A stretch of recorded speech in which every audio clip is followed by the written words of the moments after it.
Hey guys, welcome to a brand new quick tip on Variate. I'm your host Daniel Truno, and I'm going to be showing you guys how to make some thumbnails for your YouTube videos in Adobe Photoshop.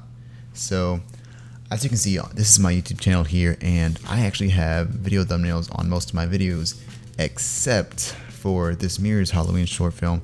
I don't really know, I never got around to making a thumbnail for this, and I've just been procrastinating ever since. So, I guess I'm going to make a thumbnail for this in this video tutorial while I'm showing you guys how to do it in Adobe Photoshop.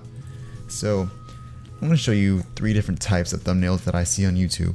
I'm just going to search like a popular topic on YouTube, like people are awesome. And as you can see, there are some nice thumbnails here, but I see 3 different types. I see the types of thumbnails that people put a work into their thumbnails. There are thumbnails where people just leave them how they are when they are uploaded. And there are these guys. Just don't. Men can't control themselves. Yeah. These cheap clicks, don't be that guy. Nobody likes you. Moving on. Thumbnails are the first impression of your video when somebody comes across your content. So you likely want to make sure that the video thumbnail is relevant, interesting, and will catch their attention. So I'm going to show you how I like to create my thumbnails in Adobe Photoshop. So if we go here to File, New, and create a new project, I'm just going to call it thumbnail, or since it's mirrors thumb. Alright, so I'm going to change that to pixels, make sure it's RGB because that's what YouTube takes, and the pixel ratio is 16:9, so I would normally do like 1920 by 1080p, but for the sake of the tutorial, I'm going to make it a smaller file size and make it 1280 by 720. Also make that 77. Okay, so now I have my canvas here. So now I'm going to go find the video, but what you want generally is you want a screenshot or portions of the video that was really interesting, or you find to be the most interesting. Nothing that's going to spoil your video if it's a video like that, but something that will catch someone's attention that is relevant to your video. So my video was a horror film, and it was about a guy being haunted by some dolls. So I'm going to try and find a screenshot of the video where there's a scary doll, so people kind of get the concept of the video through the thumbnail. Alright guys, hey, I'm back. And so I found the Mirrors video, and so basically it's about like this my friend Jaden getting creepily haunted by these creepy dolls that we had at my other friend's house.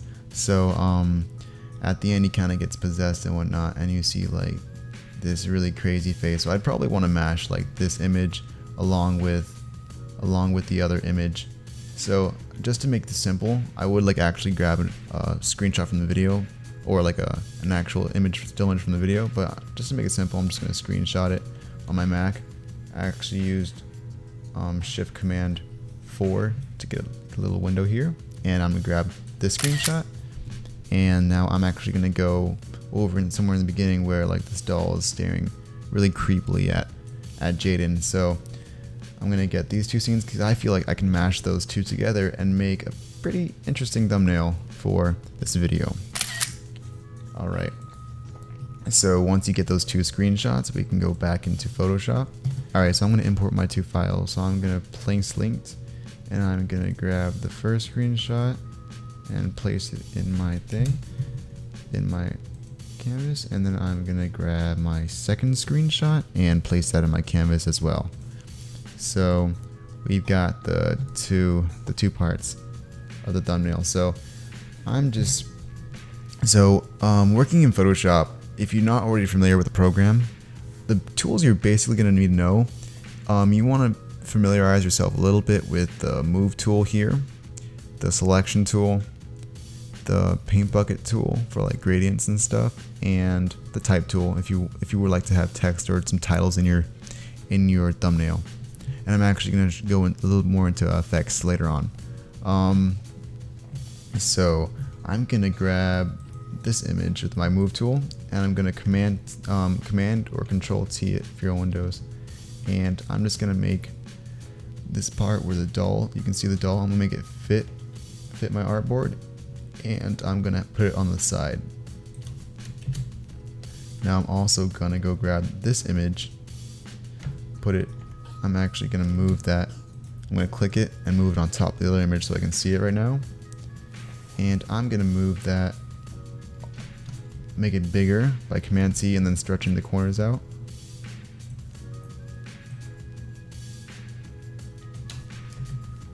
And then I'm gonna use the move tool to move it over here. So that's pretty scary already. I'd see a Halloween video out of this if I were like stopping by it. So now I'm gonna try and get rid of this. So for the selection tool, you can use this selection tool or this one. Maybe the magic one might actually catch. Oh wait, if I'm selecting the right layer.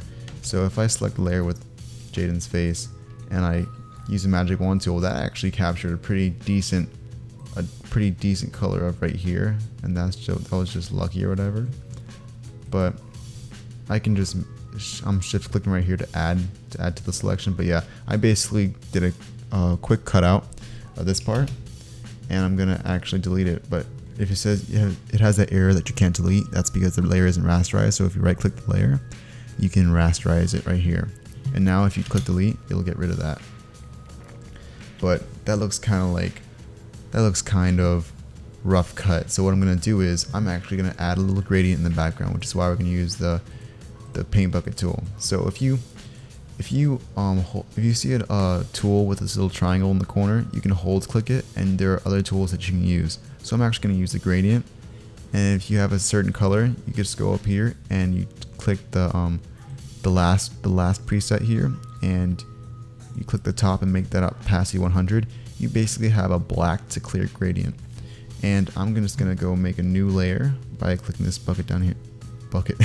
clicking this button down here in the corner, and I'm gonna drag that under Jaden, and I'm gonna make a line behind his face and hold shift to make it straight at the same time. As you can see, it kind of made like a black gradient, and you can just kind of keep playing with it until you get what you like. So in a thumbnail, I actually don't like this as much as I thought I would. Maybe if I move this layer more to the left, and I also move Jaden's face more to the left. I just move everything more to the left.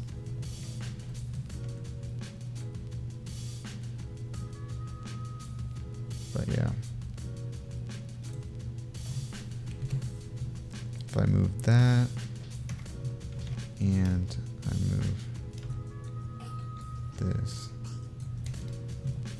So, okay, so now I'm gonna go into the text tool. So let's say I wanted to add a title, so I'm just gonna write mirrors over here on the side. And I sometimes use the black gradient to, let's say if I have something that's white in the background, and I want to be able to still see my text and stuff. I sometimes add the black gradient in order to be able to see the text easier. So this is actually a little bit dark, so I'm going to lower the opacity a bit, and I'm going to stretch it out. As you can see, kind of like it just stretches it out over, and I'm going to make sure the text is above the dark layer.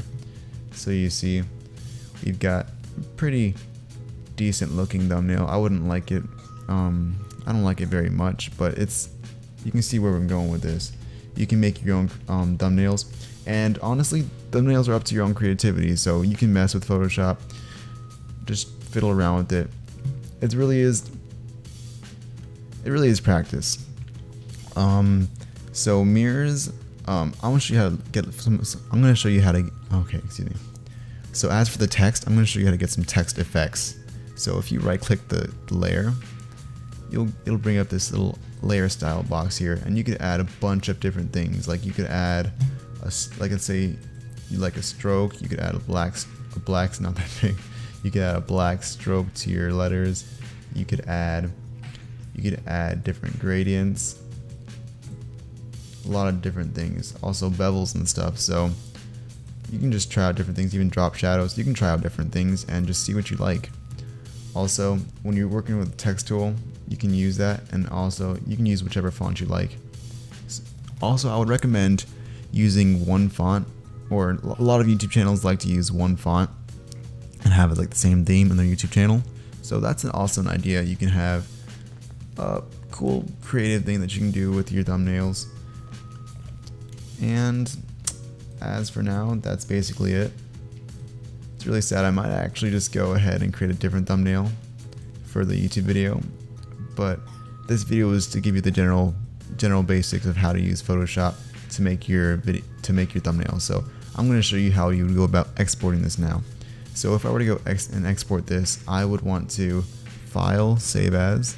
You could either save as PNG, because the PNG stands for Portable Network Graphic, and those work well on YouTube, or you could save as a save for web, and that'll just give you more options and stuff, and like make sure it's a PNG. You can make it bigger, shrink it, you can make it bigger or make it smaller, just in case, like let's say you had a big image and it went over 1 or 2 megabytes. You could actually lower the percent to make it a smaller image file. Smaller image file, so that it will upload to YouTube correctly. So after that, you can click save. You can choose where you want to save it, so I'll just save that to my desktop. And once you have that saved to your desktop, you can actually go over to YouTube and the video. I'm going to go to my video manager, and normally right under, if you click the video you want to change the thumbnail for, if you go to edit, right here you'll normally see a button that says custom thumbnail. So if you click that, or if you've already uploaded an image, you can click change image